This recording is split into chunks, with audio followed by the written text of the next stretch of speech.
Andy, my dude, have you heard of the magical website builder known as Squarespace? Ugh, not another Squarespace ad. I feel like every podcast is sponsored by them. Hey, don't knock it till you try it. Yes, okay, it is overhyped, but actually it lives up to the hype. Squarespace is like a website fairy godmother. With a click of a button, your site transforms into a beautiful masterpiece. A website fairy godmother? That sounds interesting. What makes it so magical? Well, for starters, those slick templates make anyone look like a professional web designer. Pick one, customize the colors and fonts to match your brand, and voila. Plus, the drag-and-drop Fluid engine is so easy, your grandma could build a site on Squarespace. Well, she did knit me a lovely scarf last Christmas. Maybe website design is next. Exactly. And when you're ready to sell your Nana's handmade scarves online, Squarespace has built-in e-commerce. Add a store with one click. Get flexible payment options. Then watch those sales roll in. And when she wants to teach others her steezy scarf skills, Squarespace's new courses feature is just the ticket. Nana can set up her curriculum and enrollments and payments in a snap and become the next e-knitting influencer. Oh, wow, you really sold me with the grandma angle. Sign me up for that free trial. Just go to thenextreel.com/Squarespace and transform your site into a beautiful Squarespace masterpiece. Well, thanks, Pete. Even though it's overhyped, Squarespace actually sounds perfect for Nana's site's needs. Appreciate the warning on the ads, though. I'll brace myself next time I listen to a podcast. Anytime. Let me know if you need any help getting that site up and running.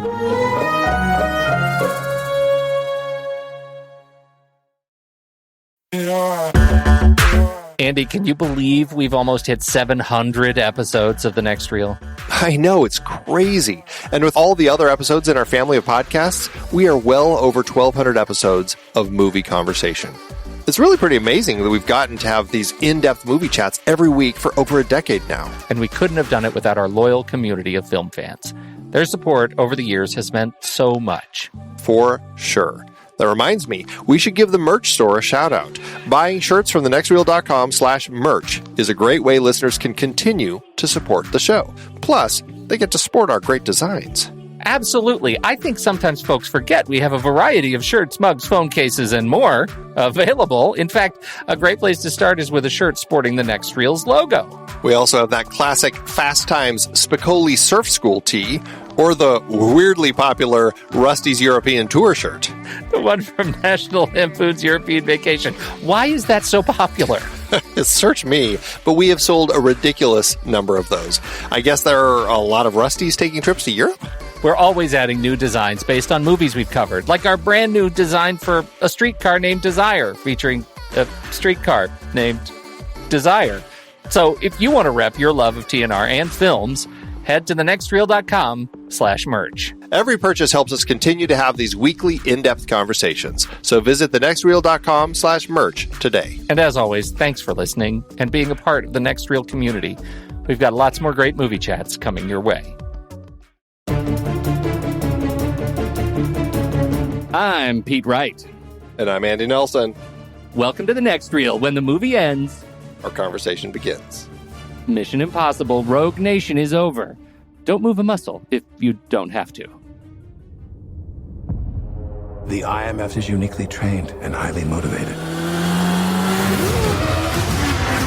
Specialist without equal, immune to any countermeasures. But it is an agency of chaos. The time has come to dissolve the IMF. Now I want you to choose your next words very carefully. Where is Hunt?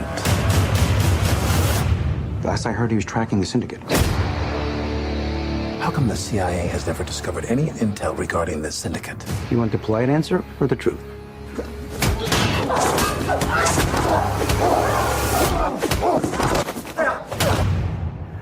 We've never met before, right? Follow me.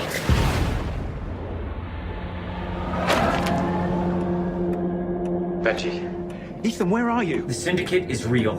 A rogue nation trained to do what we do. An anti-IMF. They're coming after us with everything they've got. You ready? This may very well be our last mission. Let's make it count. Oh, Andy, Rogue Nation is here. Rogue Nation is here. Rogue Nation, Christopher McQuarrie. Yeah, we're in the zone for this franchise. We are really in the zone. Like, at this point in the movie, going into Rogue Nation, going into the theater, like, you had some rough time with this franchise after number 2. You'd given up on number 3 until number 4 came out. And now here we are with Rogue Nation. Do you remember your level of excitement in 2015 when this movie came out? I mean, I don't remember my level of excitement, but I do know I saw this one in the theaters. I know that, as has kind of become the thing now with these films, they start releasing these videos online as ways to kind of promote the film of, look how crazy Tom Cruise is this time. And in this one, it was like we have now with the whole motorcycle off the cliff bit. We had a whole thing that was just kind of a few minutes of watching Tom Cruise hanging on to the side of a plane as it takes off. And yes, it really happens. And they really emphasize that this is real. This is how committed he is to doing something crazy for all of you. And that's pretty much probably what, knowing what he had done in the 4th film, hanging off the side of the Burj Khalifa, is one of those things where I'm like, yeah, I definitely want to see this one. The trailer was intriguing, and I definitely saw this one in the theater and had a grand old time. Yeah, me too. And now you mention it, I absolutely remember all of that, all of the pre-work, the showing how that Tom Cruise does the hanging off the plane bit. It seems like so much of Tom Cruise's value is he's just like, what do you think is missing in his brain that allows him to do that stuff without thinking about it? Like, it just feels like all the behind the scenes stuff. He just says yes and does things. I wonder what it would be like to Tom Cruise my life. I can't remember if we talked about this when we talked about A League of Their Own on the show with Gina Davis. But I remember a behind-the-scenes interview with her in that film talking about part of her strength as an actress is the ability to pay attention to all the, like, to know what's going on with all the parts of her body. So, I don't know, like when we're talking and stuff or just doing anything, sometimes we have these involuntary movements or whatever. And that was something that she had, a strong ability to control, let's just say. So if she was, as she's acting, if she wanted to move her head a certain way or not move her head at all, she could. I think that also speaks to, I remember, I can't remember the performer, but in Robert Redford's quiz show, there's an actor who is playing a person behind a desk, and Robert Redford's direction to him was, don't move at all. Sit completely still with no movement. And that actor said it was one of the hardest directions that he's had because he's so used to even just little movements as he talks. And as Gina Davis said, that's something she had great control over, so she could control any movement that she did. That's the same thing with Tom Cruise. I think that he probably has that same switch in his head, probably 10 times larger than anyone normally who has that switch, who has complete ability to do the things that he needs to do when he needs to do it and control over any sorts of fear or anything so that he doesn't have to worry about, yeah, I'm hanging on the side of a plane flying, I don't know, 200 miles an hour, whatever, and I'm not worried about a thing. I'm still acting. Yeah. For sure. That's like the Tom Cruise somatic experience. Like, what I sign up for is that he is able to be in such incredible touch with his body that he can do things that heretofore I have been unable to do. Now, I should say, if you strap me to the side of a plane, I mean, you could fly a plane with me on the side of it. I wouldn't look as good as Tom Cruise does. Which is the important differentiator. I imagine it's hard to act when you're being pounded by that much wind force. 2, thinking about the fact that your fingers are being pulled so hard into the handholds that you're gripping that you're likely cutting off all circulation to your fingertips. Just all those sorts of things. Yeah, things are great. I hadn't thought of the fingertip thing. Thanks. for that. That's what It's I'm a here great for. new addition to the anxiety bouquet. We're talking, of course, about the opening stunt sequence where Tom and his buddies infiltrate a whole big bundle of nerve gas. And that is the package. It is on the plane, and we get a sense of where the team is. And this, I think, is the first movie in the series where we have a team that is on an action, and the team isn't trying to stab one another in the back. They're just trying to do the job. I think that's fair to say. We finally have this team. Although it's interesting because we have a solid team, yet the entire IMF is disavowed and shut down, shuttered. And so it's a team of people who have gone rogue. It's all part of the title. It's, this little group of people who are operating as their own organization, trying to stop this other group that's operating rogue, the so-called rogue nation that is the syndicate. So it's interesting the way that they set up this team of very coordinated, willing to participate people, even though they're all doing it illegally. Yeah. What do you think of the open, how they bring us into the world? With the plane? The whole first shot. Like, I love the first shot in the grass where we see Benji in his ghillie suit. Yeah, I mean, I think that's fine. It's setting up the story as far as, we've got spies and also kind of this goofy comedy and stuff that kind of pops in. And I think that's what we're setting up. It's not like, who was it in, was it Clear and Present Danger, where there's also like an actor, was it Willem Dafoe? I can't remember. Anyway, somebody in a ghillie suit, and they're trying to spot them, and the person pops up, and they're like much closer than you ever would have guessed. It's not like, ooh, spycraft, oh my gosh, that person was so close. It's like, oh, Simon Pegg popped up in a ghillie suit, it doesn't even match the grass.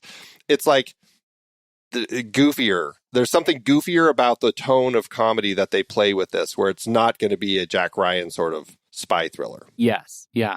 Can I bring up a thing that we haven't talked about yet with regard to this team and this set of movies and this cast, and that is related to Benji and Luther. Do you ever have any issues with the fact that Luther was the original tech guy for Cruise, right? He was the nerd communications expert. And then he disappeared for a while, and we introduced Simon Pegg as Benji, who is also the nerd tech guy, communications guy. It feels to me like this Venn diagram of skills that they're trying to sell us completely overlaps. It's a circle between these two guys, but they have had to find a way to make them useful in different ways in the story. Has that ever crossed you up? Honestly, I've never really thought about that much. And now I'm trying to remember, what specifically have they been doing in the films? And I think like when we have Luther at, let's see, is it this one where he's in Malaysia at the start, and he's working Benji. On a different team. You're right. You're right. And he's helping from the top of some tower, helping Benji break into this Russian satellite so that they can crack into this plane and everything. So to that sense, I suppose I still see him as the computer hacker. That seems to be kind of what he's doing. But I guess to your point, it is kind of what Benji does quite a bit also, isn't it? Like, there is a universe. If the audience didn't love Simon Pegg so much and they didn't bring him back after his role as the lab tech when he was introduced, 2-3 movies ago, if they hadn't brought him back as the lab tech, it feels like that was the fork in the road for his character. He very well could have been the guy in the chair, and Luther could have been gone. But they bring Luther back behind the monitor, and they had to take Benji and have him, I passed the field exam, right? Like, then he becomes an agent with those skills, which I think is really cool. But it's always struck me as like there's a universe where Luther never came back and Benji was the guy in the chair behind the monitor the whole time, right? He even makes that gag here. Oh, explore the world, see wonderful places in a tiny broom closet, right? Yeah, right. There is an element to like the Ocean's 11 style of team where there might be too much overlap between those particular two characters. And in a team of 4, that's a lot of potential overlap. Like in a team of 11, when it's 2 brothers who are kind of doing the same thing, it doesn't matter quite as much. But here it's like, well, right, yeah, because maybe they're an identity. Yeah, exactly. So maybe it's like, well, there really should be a little more differentiation between the two. I hadn't really thought about that until you brought it up, and now that's all I'm going to see now and think about the redundancies. Redundancies are fine. I mean, when you look at an organization like the IMF, they're obviously going to have lots of people who have all these skills, and clearly they have written themselves a way to need all these skills, and that's great. Yeah, the reason is because they have so many people who are corrupt in the IMF that they have to have all these redundancies because you need somebody else to step in once that other person is revealed. 100%. Well, there's always going to be another corrupt official in the IMF. Absolutely. I mean, what we've learned from this film is it's not just the IMF, because now we have this British person from the essentially the MI6 double O division. I like to think of Rebecca Ferguson and Sean Harris as essentially the golden eye pair of this particular franchise, Bond and Sean Bean's character. I was thinking about that when 007 and 006. Yeah. 006, yeah. I was thinking about that when they're sitting on the bench along the Thames and they're looking at the MI6 building that blows up in that Bond movie. I was like, God, if we just wait long enough, will that building blow up? Like, is James Bond in there right now? I thought that was funny. Anyway, so that's our opening and our setup for the team, and we get Tom's weirdly kind of anemic yet fantastic entrance into the film. What about the door? Can you open the door as he runs heroically up on the grassy knoll? It's so funny. In a classy suit. I know, he's so classy. He's just great, and he looks great, and he runs like a badass, and he jumps on a giant plane wing, which is a power move for sure in this movie. My one note with that was like, didn't Benji say that they're on radio silence? Why is suddenly everybody talking on the Everybody's radio? not. Like, is there no concern about the Russians or whoever it is, like, overhearing them? But apparently not. Apparently it's fine. That's right. Well, and you brought up like the IMF is disavowed. Well, that's happening sort of synchronously with this mission, right? We're cutting back to the hearing where we have Alec Baldwin. Alec Baldwin has entered the picture. What do you think about old Alec? I mean, he's the director of the CIA here, and it plays well as this person. Finally, we're getting a sense of these organizations and how they relate to each other. I mean, this is one of those things within this franchise where it's like, okay, there are these other organizations. Do they not communicate? Do they not work together? Do they not help one another as things are happening? It's all been IMF so far. Now we finally go, oh, okay, there is the CIA, there is the Senate. There are these organizations that do kind of oversee the IMF, and we're kind of getting a sense of that now, and how the CIA, particularly the director, Hunley, played by Alec Baldwin, kind of sees what they're up to and how much of a mess they're making. And it plays well, and I like the way that this story builds. In a way, there is that element to Ethan doing the same thing with Hunley in this film that he did with the Russian police who were chasing him in the last film, where it's like leading them on this goose chase to pursue him to a point where he would actually reveal to them, hey, we've actually been working to help you this whole time. And I like the way that plays a lot. And I like there is that nice twist at the end of this that Hunley actually ends up the new secretary for the IMF. Yeah. I think for my money, Alec Baldwin was made to play this uptight bureaucrat. Like, I really, really like him. Like, I can't get over the fact that he is just the sober, unfunny 30 Rock, right? Like, I loved him in that character. Like, he delivers humor like nobody else. And in this movie, you take that away, and he's still just that razor sharp, clean cut, honest to goodness G.I. Joe in a suit. Like, I really, really like him, and I'm glad that we actually like we get a little time with him. I'm glad that he goes on this hunt, and I'm glad that there is a reveal at the end that actually gives us some empathy toward him. And I'm glad that he doesn't just, like, he's written in such a way that he doesn't just stay the course on his ass hattery. Like, he actually, when new information is revealed, he's able to change. And that's something that in movies drives me crazy. When characters are so such ideologues that they're not able to pivot on new information. So I really like this character a lot. And I like the way he's positioned. I think the big question then is, where do you stand on Brandt and the use of Jeremy Renner in this movie? Well, I mean, it's interesting because there is this sense that his role in the IMF has kind of shifted back to what we saw in the previous film with working side by side with the secretary, where he kind of is a desk job guy, and he's in the Senate hearing. He's actually sitting there next to Hanley as they're kind of going through the motions of having this conversation, and he doesn't seem as involved in the mission. And so it's an interesting role for him to play, because he definitely seems like, in this scope of teams like this, he seems like the one who is designed to be kind of like, he's part of the team, but he's also kind of the liaison with the upper echelon of management, and kind of handles that role within it. My question for you here is actually one that connects to our other favorite cinematic universe, the Marvel Cinematic Universe. Is making Jeremy Renner a bureaucrat himself equivalent to making Hawkeye a brainwashed boob for the bad guys in the Avengers? I don't think so, but it does beg the question, the role of this particular character.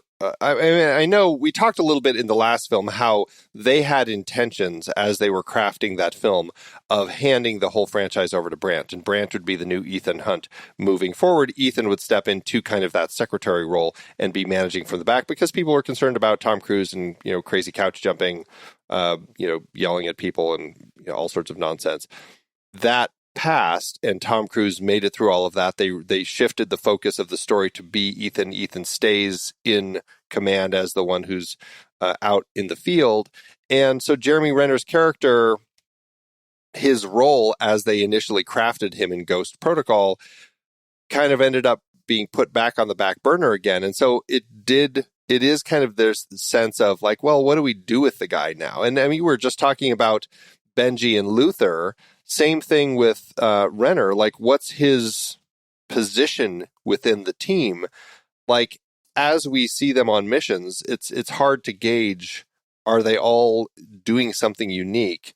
Or is it just like, Ethan's going to be the guy figuring things out, and the other three just kind of help when needed in whatever capacity? And to that extent, I don't know if the Marvel comparison's exactly comparable, but I do think there is this element of this character.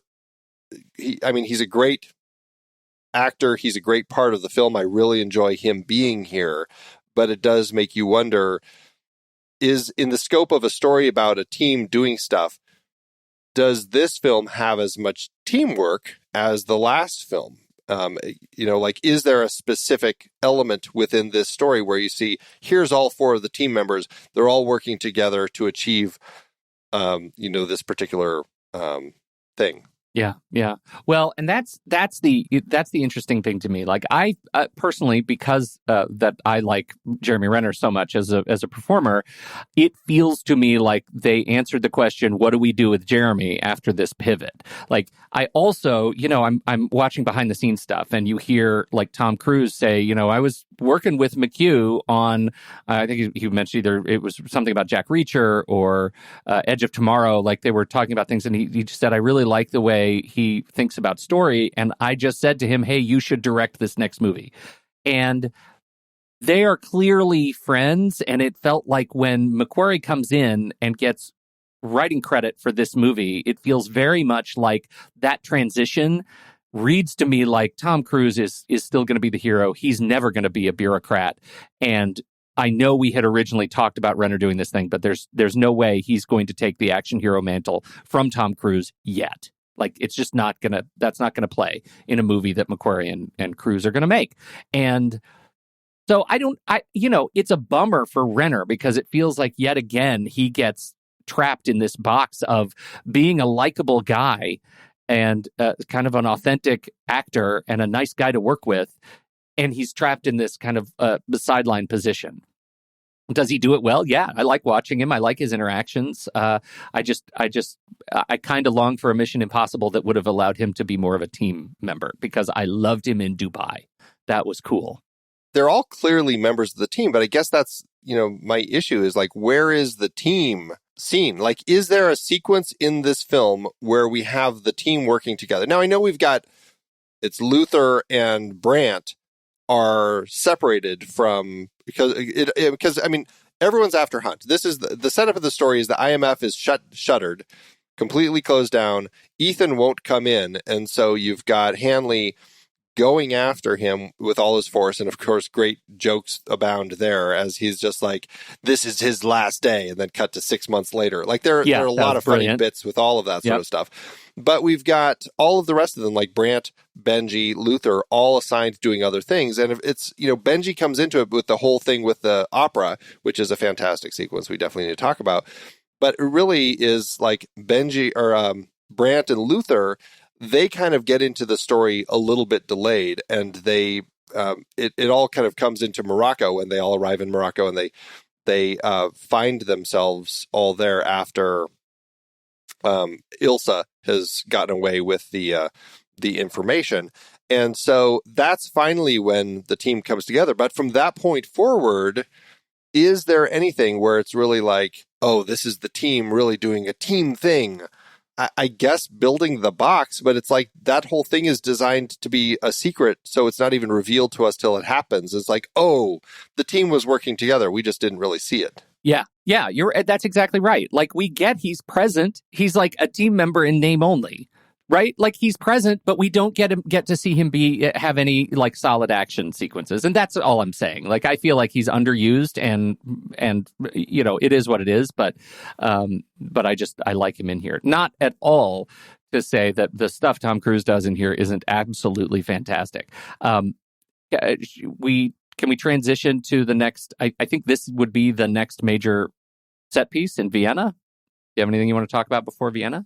No. Tom sends Benji, you should say, Benji goes through this regular inquisition where he's hooked up to a lie detector test and is asked questions about Tom Cruise. He's clearly frustrated by that. He hates working for the CIA and mostly just plays video games. But we also learn he's a really good liar.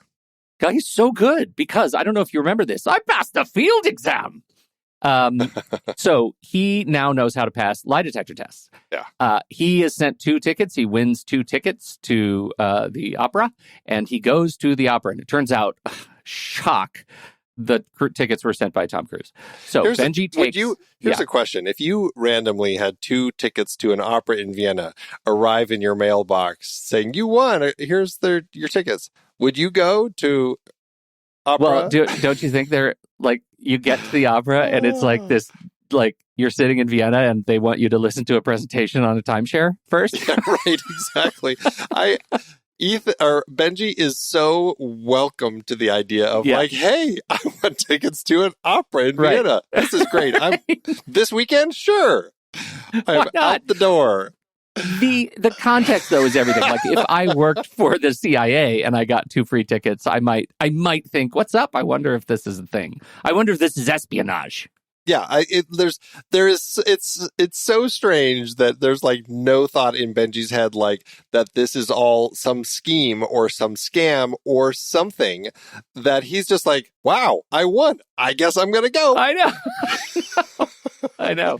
And it's just the opera tickets. It's not even like free flight too. I know. He just goes. How does he get there? He's like, how much for a ticket to Vienna tomorrow? Oh, okay. They pay really well at the CIA. Yeah. Right. Oh my gosh. Well, so we're at the opera, and it turns out this is when we get a lot of stuff. A lot of running around, a lot of characters and malevolent figures in shadows. Cruise is there, and ostensibly they're there just to spot this guy, right? Just to spot Solomon Lane, because he's apparently going to be there, and there's apparently an assassination attempt, and so they're all there to stop it. We meet in this sequence a fantastic dress that is worn by the wonderful Rebecca Ferguson. Yeah. And it's hard not to just shine a light on that dress.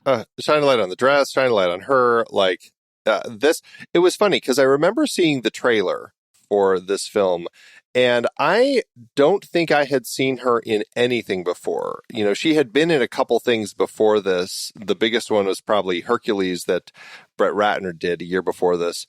I never saw that and didn't have any interest. This is where I saw, and like the trailer, I'm like, I've never seen her before. Interesting choice to go with like a no-name is basically my thinking. And then I watched the movie and I'm like, wow, she just pretty much almost stole the show from Tom Cruise. She was just that thrilling to watch on screen. I loved their chemistry. I love the way that they played together. She's gorgeous. Like in scenes like with that dress, not only is she gorgeous, but then she's also doing all the spycraft and everything. And, and a very mysterious character. That was the other thing about her that was so interesting. Like we met her earlier when Ethan is caught by the syndicate, and she helps him escape. She's working for the syndicate, but as we find out, she's covert for British intelligence. But fantastic entrance for her as a character that gives us a lot of intrigue. Who is this person? And then to come into this scene where she's like, we're like, wait a minute, she was just trying to help him, but now she's trying to assassinate this person. It's like they found some really clever ways to craft this script that always leave you guessing. And she's a thrill, absolute thrill. The shot of her lifting her leg up to act as a stabilizer for aiming the flute sniper rifle is so perfectly lit, shot, framed, the works. It is an exceptional bit of cinema. And it is so sexy. There's no other words. She nails this part. Love it, love everything about it. This is where I sent you a video, and it's one of those YouTube clickbait videos. Ex-CIA agent rates all the Mission Impossible movies. How real is it? And I sent it to you, and you didn't watch it because I sent it to you. We established that in the member pre-show. Members, if you become a member, you can listen to the show live and join us for the pre-show. Andy doesn't do anything that I send him. And but the reason I sent it to you is because this ex-CIA agent actually says he rates all these sequences across Mission Impossible as things that do real CIA agents do all of these things. And I was blown away by how many of the things he rated highly in this franchise. The belaying into the vent in the first movie to get the knock list, he rated that pretty high. He's like, that's a way we would do that presented these circumstances. Rock climbing in Mission Impossible 2, absolutely. He rates that pretty high. He said, you'd be surprised how many agents actually do this kind of stuff and get really good or have to be trained on this stuff anyway for evacuations and things like that. Very high. This sequence, he gave a 1.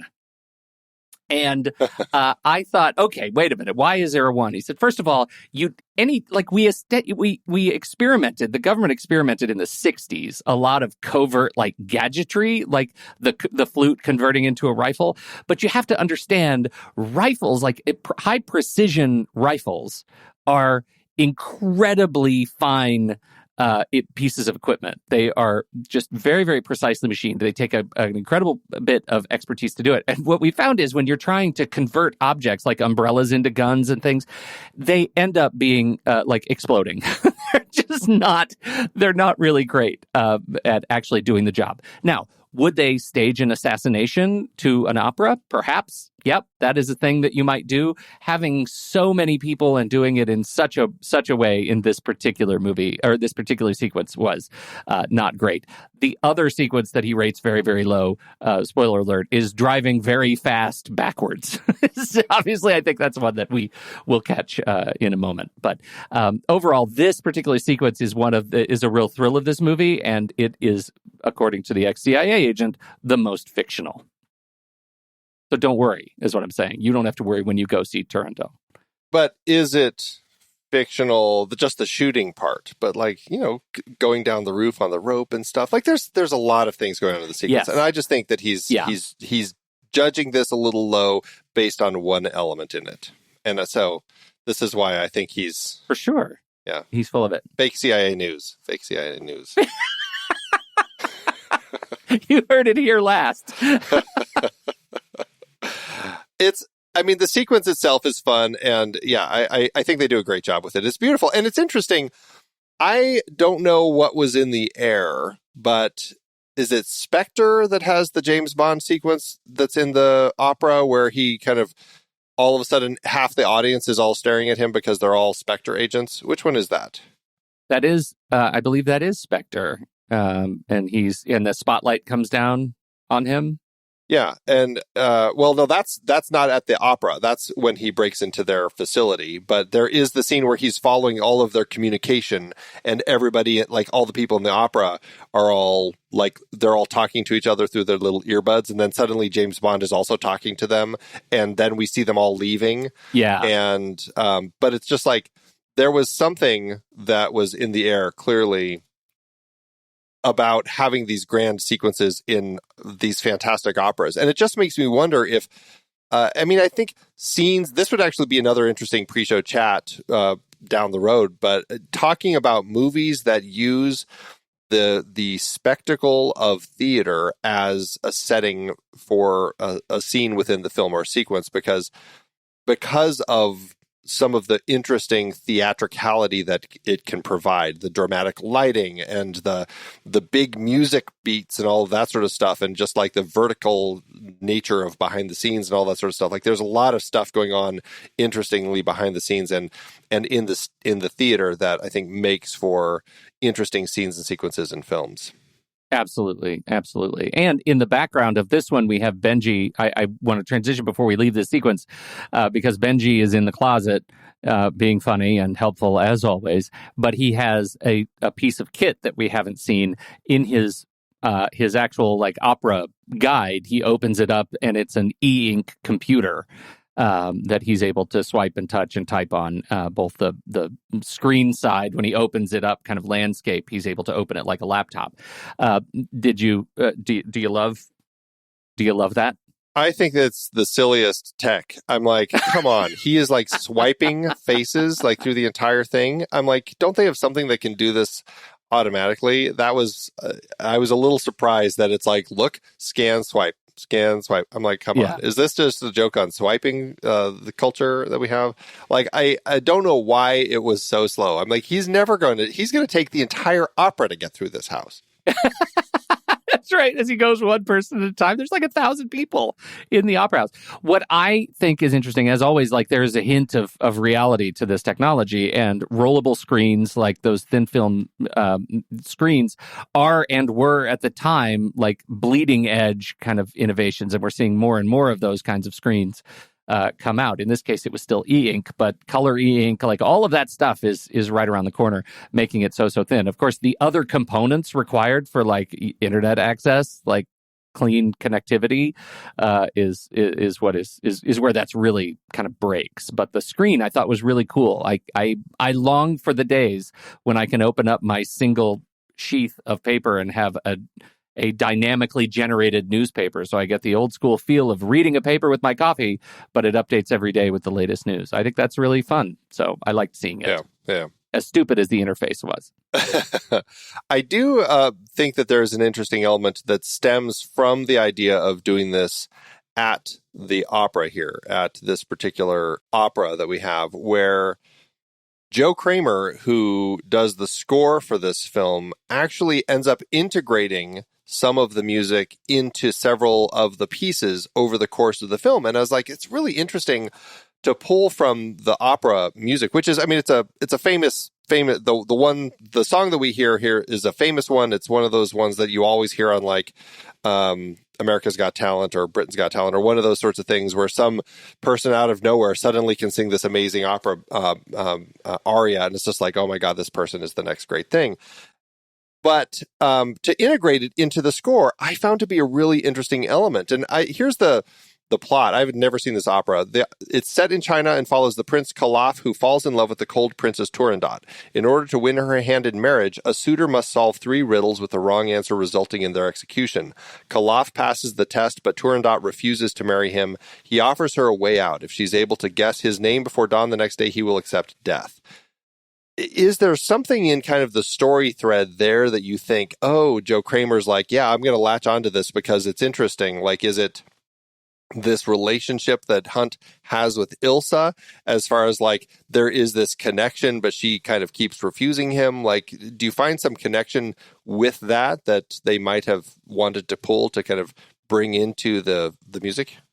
I'm sure that's like a narrative sort of oral Easter egg, right? Like somebody had to have thought of that. It never occurred to me. And again, I've only heard it, and I know that principal song for me, it became super famous in Andrea Bocelli's performance of it, and it's like one of his standards, and duets and things like that. Like it's really lovely. But I never made that connection, but I'm sure somebody thought about it. Yeah, I definitely think it's an interesting element. And, I think it works well to use it that way in the score. I like quite a bit.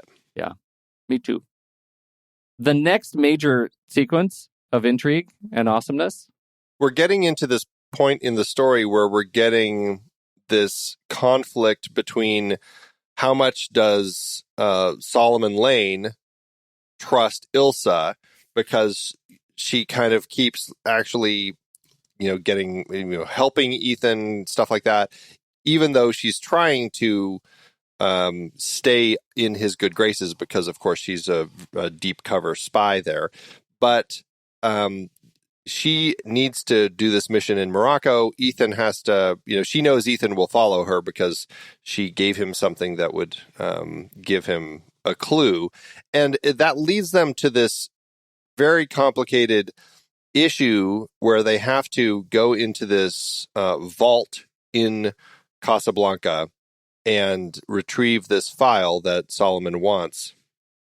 And of course, the whole thing is actually underwater, and it's not underwater. It's actually this complicated file, which makes the whole mask bit in this film actually play really funny, because we get to see this whole mask thing work, and then we realize, oh, none of that is actually happening. It'll all just won't work because of the way that this machine not just looks at you, but also tracks your movements.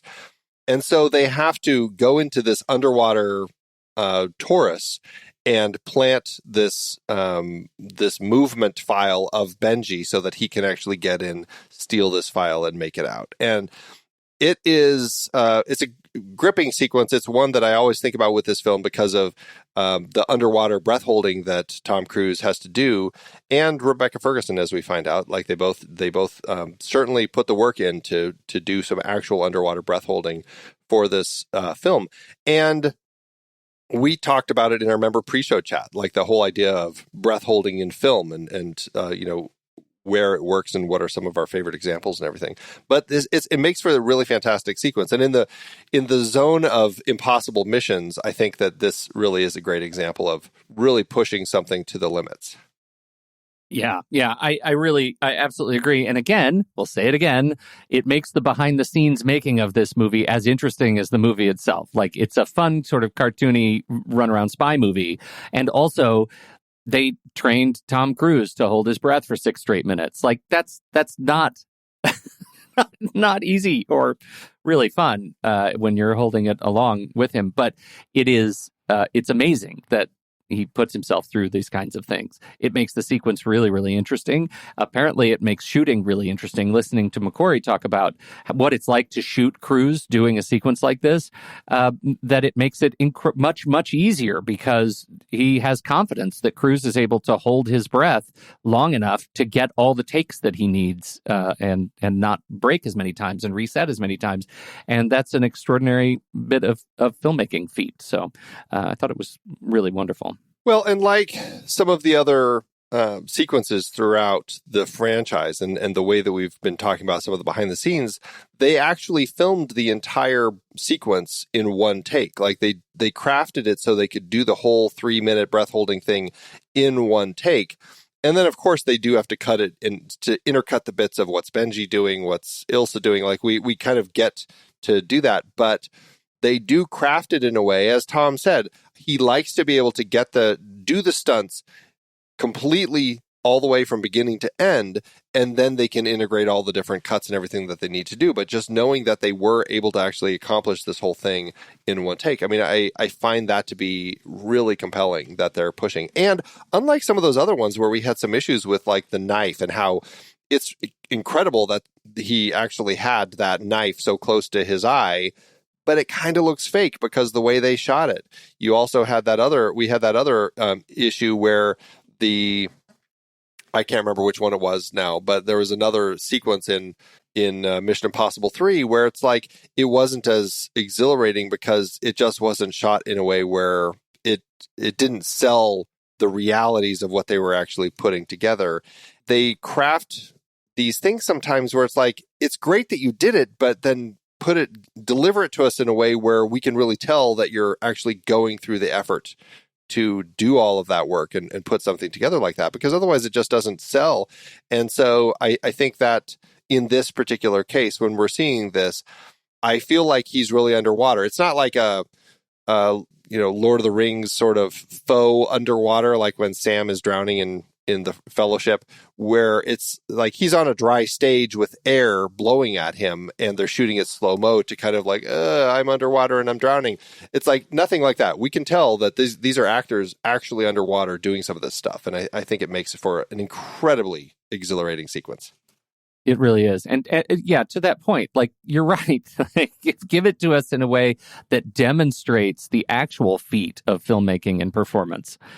They sort of hide that and obscure it with all the action cuts. That's a really good point. Once again, even this movie, which I think looks great from the jump, like into the actual drain, it looks good.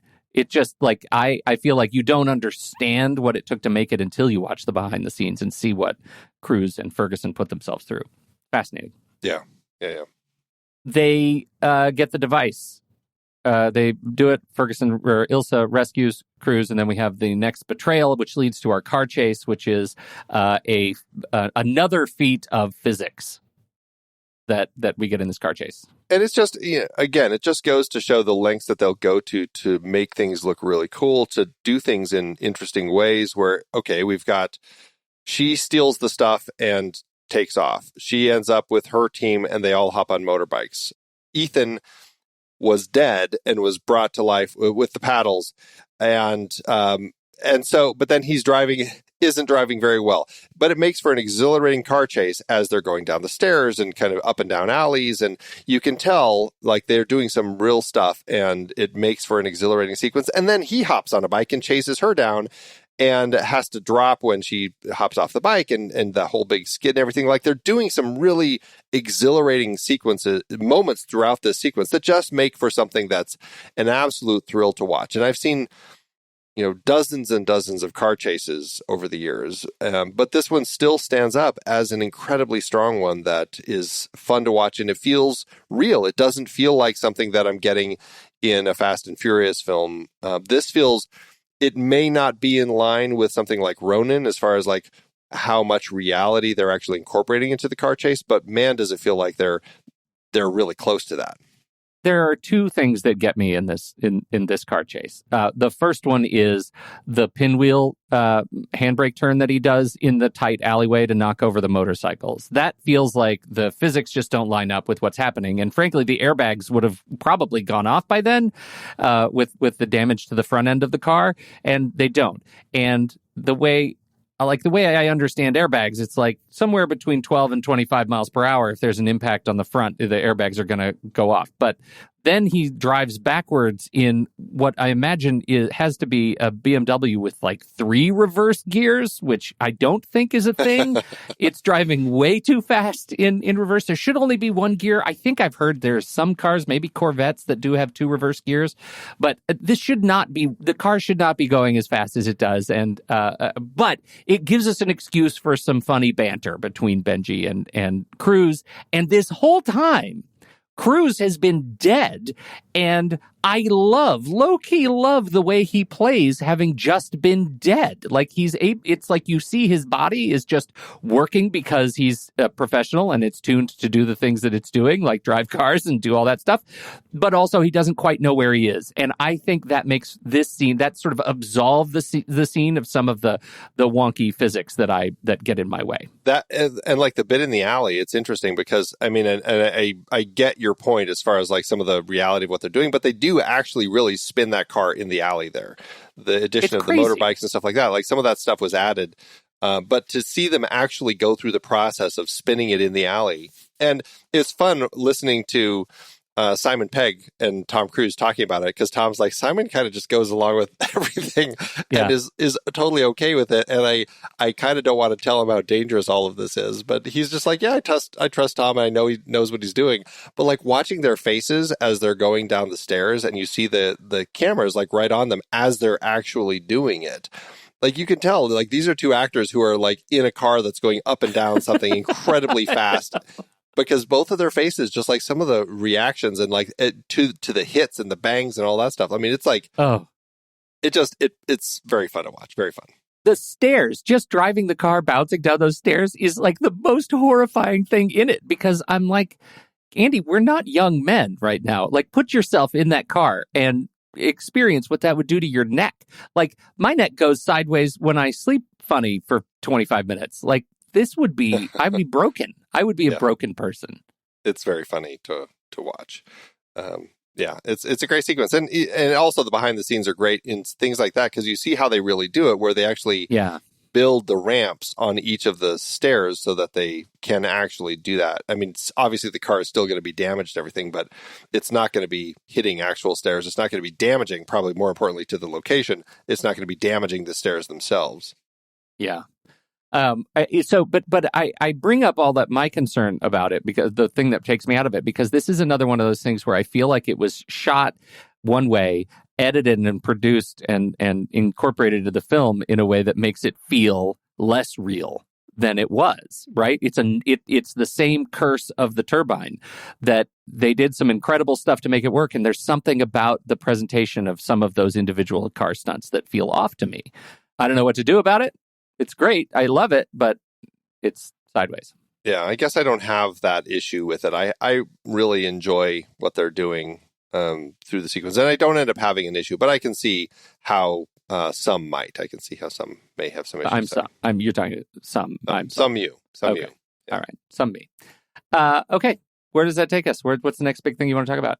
Well, I mean, we really resolve the film in London. You know, we have this whole reveal that Ilsa, as we already know, British intelligence, and we find out that she's working with her handler, Atlee, and we find out that this whole program, the syndicate, was actually his idea of this organization for the Prime Minister to basically have free access with former operatives who were, quote, dead, but not actually dead, and bringing them in, and a ridiculous amount of money from all these offshore accounts that he could basically then use without any restriction to do whatever it is that he needed to do. We find out that Solomon Lane, and I love watching Sean Harris in this film. Like, there's something so creepy about his performance, which is kind of this low-key villain, but I don't know. There's something about him I really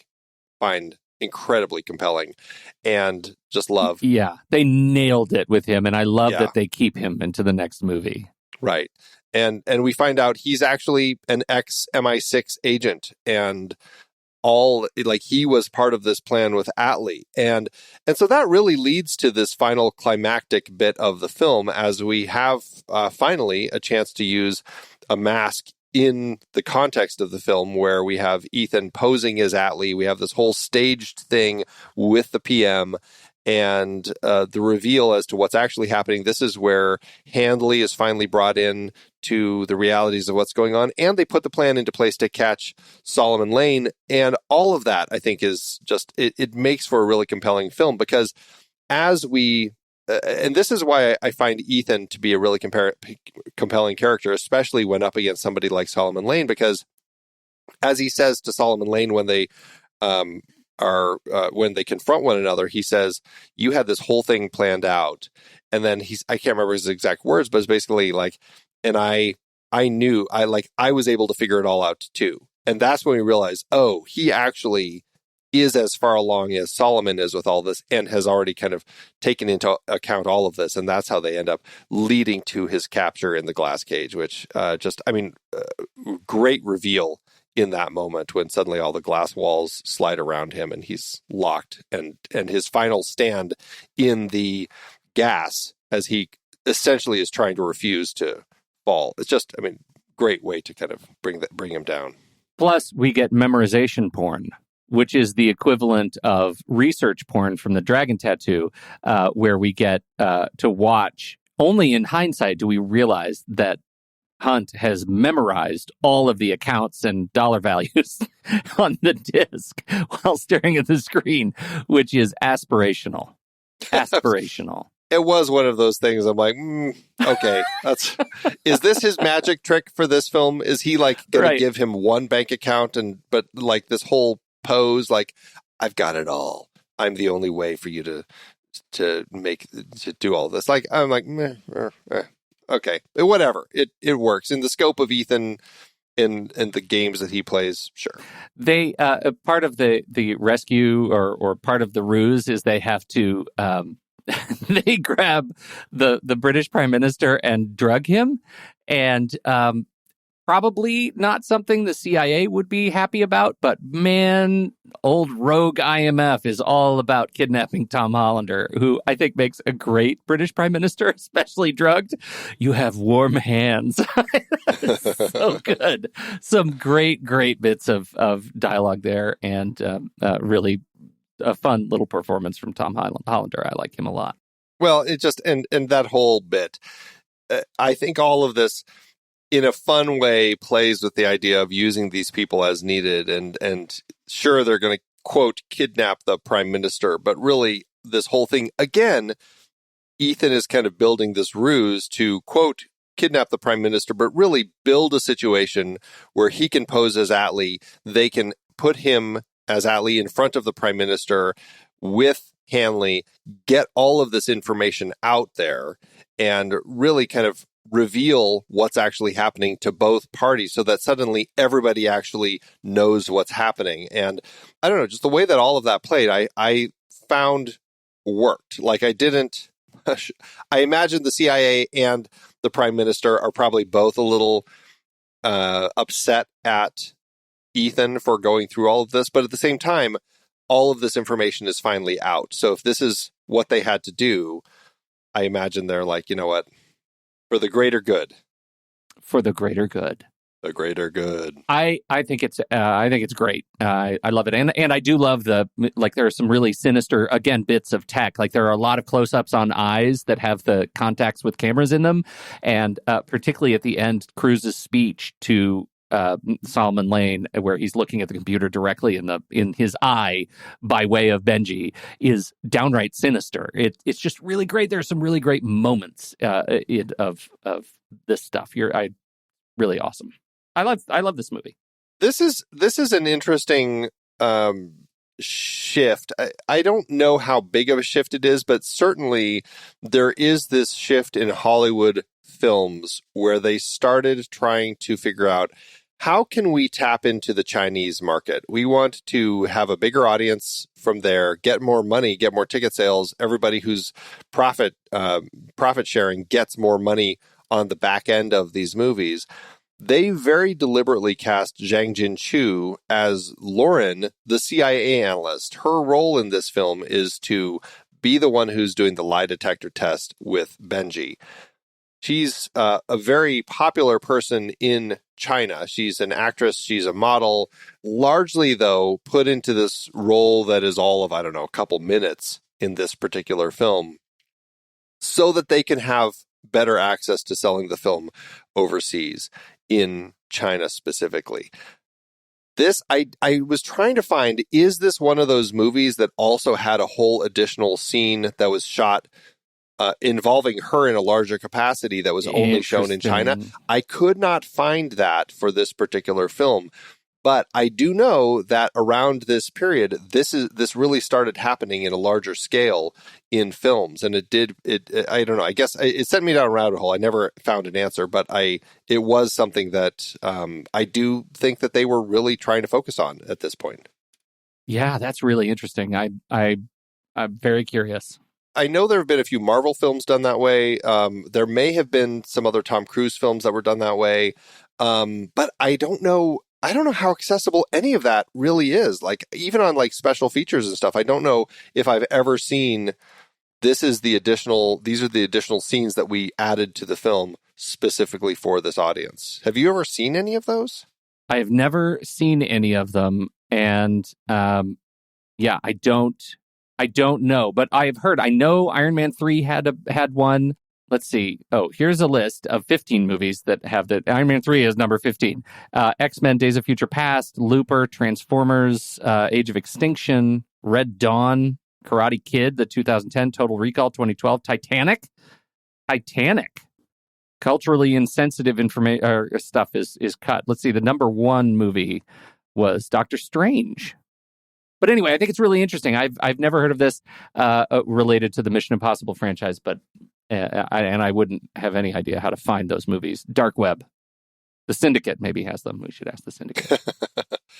I definitely think it's an interesting thing for sure, because as I was saying, even in a film like this, just the addition of this Chinese actress, just for such a small scene, probably helped them to be able to tap more into that market. Yeah. Well, and you can tell with the logo, what is it, China Film or something at the front of this movie? Like you can always see, like, I wonder how many Chinese studio backers are behind this money. That'll guarantee how many Chinese performers are in it. Yeah. All right. Well, we will be right back, but first, our credits.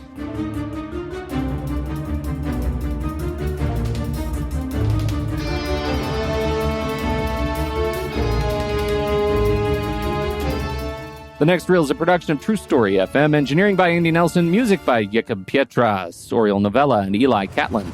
Andy usually finds all the stats for the awards and numbers at the-numbers.com, boxofficemojo.com, imdb.com, and wikipedia.org. Find the show at truestory.fm, and if your podcast app allows ratings and reviews, please consider doing that for our show.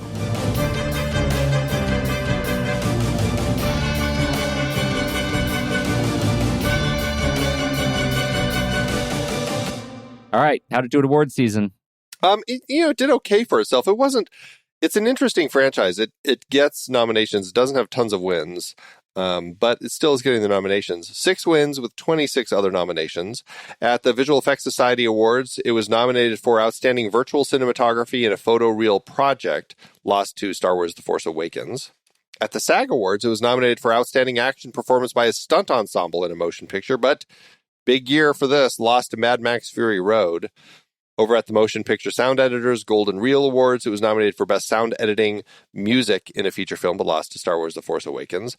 The Saturn Awards, it was nominated for Best Action Adventure Film, but lost to Furious 7. And Simon Pegg was nominated for Best Supporting Actor, but lost to Adam Driver in The Force Awakens. And, of course, good old Toros World Stunt Awards. This was nominated for 4. Best Fight. This is where the lead character, Ethan and Ilsa, take on the bad guys in the dungeon. He's handcuffed for most of the fight. Wire rigs were used for part of the scene to assist with some moves. And, of course, the fantastic leaping vertically up the pipe. Jeez. We didn't even talk about that rescue. Core strength, yeah.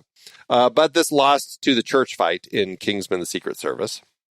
Best Work with a Vehicle. This is where Ethan chases multiple bikes in a black BMW M3, and eventually on a bike. The chase starts in the alleys. We know what the scene is. It's a fantastic thing. It goes all the way through him going down on the ground and rolling. But lost to Furious 7 when 2 cars slam into each other, go down a mountainside filled with trees and cliffs, chased by 2 bad guys, with one car being launched 60 feet through the air and impaled on a fallen tree. The other bad guy flips while in pursuit of the 2 cars that sail off another cliff. The 2 cars then turn to avoid a large cliff. A Camaro jumps out of the woods, slams into a car, and pushes him off the edge of the cliff. All of the car work was practical with the help of some effects rigs. Those crazy kids in those franchises. We had a win, Rick English, Hardest Hit. This is where Ethan is riding the motorcycle under the bike of a stuntman causing him to high side and be thrown from the bike. Oh. And last but not least, nominated for Best Stunt Coordinator and or Second Unit Director for Wade Eastwood and Greg Smurs, but lost to Mad Max Fury Road. Wow. What a rough year to have. Like, Mad Max Fury Road comes out. That's a rough competition in that arena. Crazy. How did it do for the box office?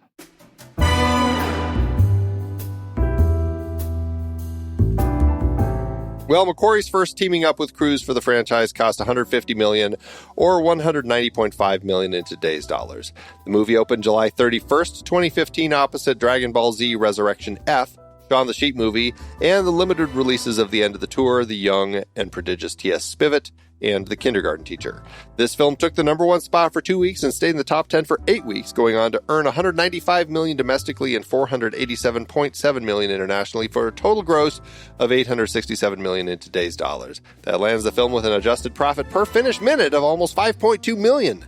Not as good as the previous one, but still very successful. Man. What do you think? I guess this is a question I can answer.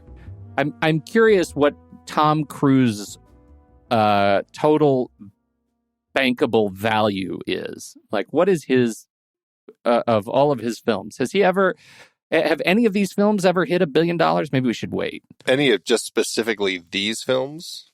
Yeah, like total gross $867 million in today's dollars, 487 internationally, and 195. Like that strikes me as we're close to seeing his single value for a single film hitting $1 billion. Highest grossing movie was Fallout at $800 million globally at the time, and none of Tom Cruise have ever grossed over $1 billion. But his total box office value is $11.5 billion right now. That's crazy for a single guy. That's a lot of responsibility.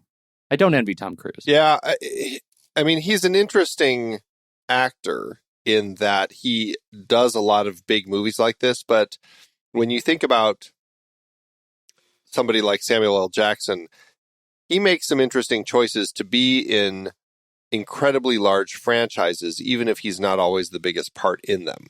Right. And Tom Cruise, to a certain extent, he's tried a number of times to find franchises that he could helm, but this is the only one that's really stuck. Yeah. Otherwise, he's an incredibly bankable star, but at the same time, there's a lot of stuff that he does that's like, Well, great movie. Love it. And glad we're talking about it. We're in the right place for this franchise right now with these last few movies. Yeah, and we're getting to another great one, which we'll talk about next week. So we'll be right back for our ratings. But first, here's the trailer for that movie, McQuarrie's Mission Impossible Fallout. Your mission, should you choose to accept it. I wonder, did you ever choose not to? The end you always feared is coming. And the blood will be on your hands. The fallout of all your good intentions. You had a terrible choice to make in Berlin. One life over millions. And now the world is at risk. This is the CIA's mission. If he had held on to the plutonium, we wouldn't be having this conversation. His team would be dead. Yes, they would. That's the job. Down with the victim. We both know you need them. Stuck in the middle of all irrelevance. You don't understand what you're involved in. You need to walk away. Please don't make me go through you. How many times has Hunt's government betrayed him, disavowed him, cast him aside? How long before a man like that has had enough? You can't fight the friction. So you can't take the pressure. So Ethan, that's not who we are. Maybe we need to reconsider that.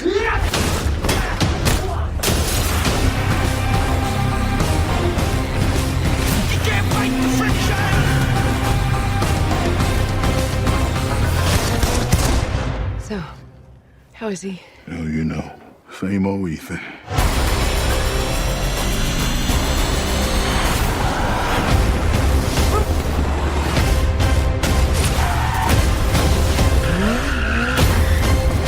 What the hell is he doing? I find it best not to look.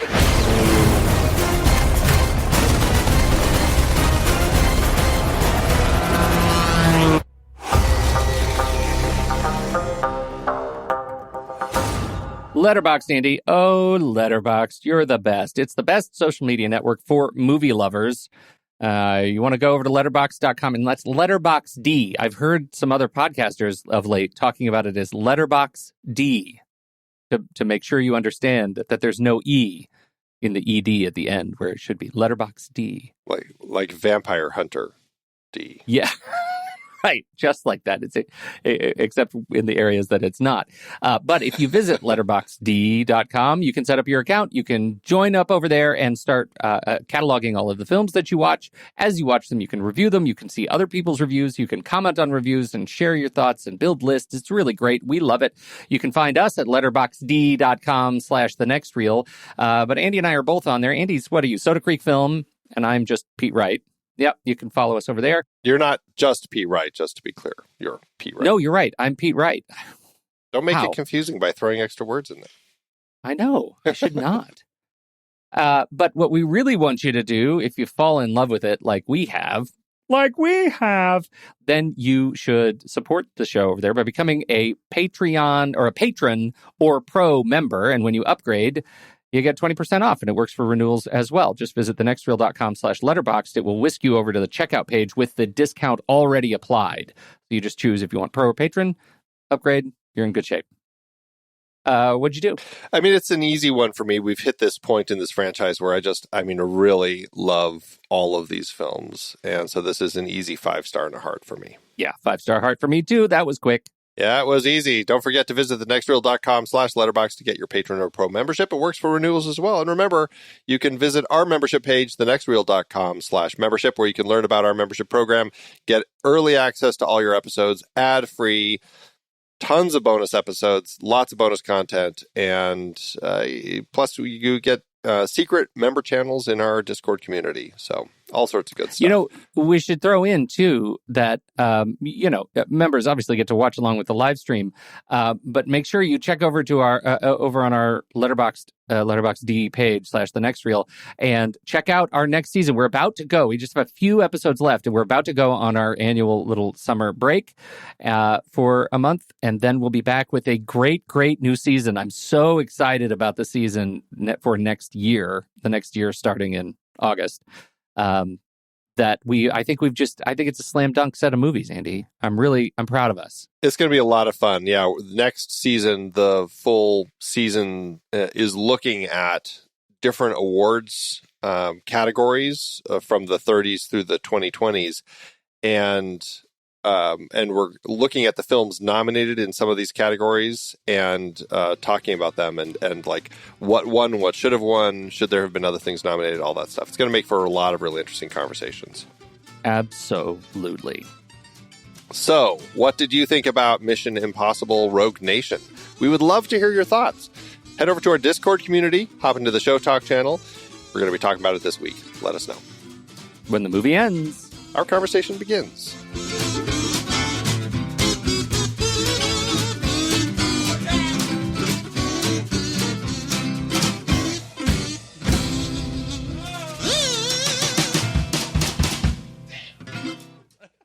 Letterboxd giveth, Andrew. As Letterboxd always doeth.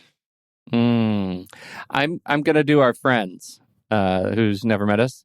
Demi, Adijuibe. You know Demi. Oh, Demi.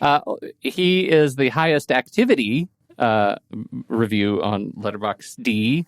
He says, never going to forget the raucous cheer in the theater when Alec Baldwin says, Ethan Hunt is the living manifestation of destiny. Absolutely love them, letting crews play it a little dazed after the underwater mission, and absolutely love that the big sequence they marketed the movie with is the very first thing we see. The final resolution to this movie isn't even a set piece or anything. It's just talking and then running, and it still works. Ballsy. Rebecca Ferguson is one of the best adrenaline shots this franchise has received, and I hope her returning means that she's being treated better than the other women in this franchise seem to have been. This one is a small dip between the two franchise highs, but any other franchise would kill to have this be considered a dip. I don't think it's a dip. Demi, I disagree. That line that Alec Baldwin says, it's like he's clearly seen the film where Alec Baldwin says, the line about "I am God," like that's exactly that malice, that same sort of read that Alec Baldwin just does so perfectly. It's great. Yeah. What do you got? I've got a 5-star by Ellie, who says this: Ethan, can you open the door remotely? Benji, maybe. Ethan, well, that's all the confirmation I need before I jump onto a moving plane.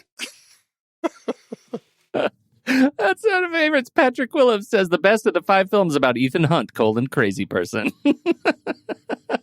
So true. Good reviews, Letterboxd. You nailed it. Thank you. It is hard to believe we've been having in-depth weekly conversations about movies since 2011. Oh, you're telling me. Producing this show week after week is so much fun, but it does require a ton of work behind the scenes. If you'd like to help support our efforts, one easy way is by using our Originals page when shopping for books and movies that we've covered. Your purchases made through our links give us a small commission at no extra cost to you, and allow us to keep having these great discussions. The Originals page at thenextreel.com/originals links to the source material from all of our adapted film discussions. Purchasing through our links support the show at no extra cost to you. In Season 12, the focus was big franchises and series. We covered both Paddington films, adapted from the beloved children's book character created by Michael Bond. Oh, I love those films so much. Hugh Grant is perfect. For our Pitch Perfect series, the first film was adapted from Mickey Rapkin's nonfiction book about collegiate a cappella competitions. It's like a short story of my life, literally. I lived college a cappella. Sing it, brother. I lived college a cappella. I didn't mean literally. You know who you're talking to, right? The Twilight Saga dominated the season with 5 films adapted from Stephenie Meyer's vampire romance novels, Twilight, New Moon, Eclipse, and the 2 Breaking Dawn parts. Dominated with awkward romance and nonsense logic is more like it. That too. Another Thin Man brought us back to Dashiell Hammett's only Thin Man sequel based on other Hammett material, The Farewell Murder, that wasn't just based on the characters from the first film. We talked about Trainspotting and its sequel, T2 Trainspotting, adapted from Irvine Welsh's novels. I hate the sequel's name. I do too. And the entire Lord of the Rings trilogy adapted from J.R.R. Tolkien's epic fantasy series. Love these. Extended editions all the way, baby. Plus, all the Mission Impossible films based on the 1960s TV series. And we've still got at least one more to go. Members got to hear us chat about The Hustler and The Color of Money, adapted from Walter Tevis's books. Get all of these books and more at our Originals page, thenextreel.com/originals. Start your next read from the movies we've covered at thenextreel.com/originals.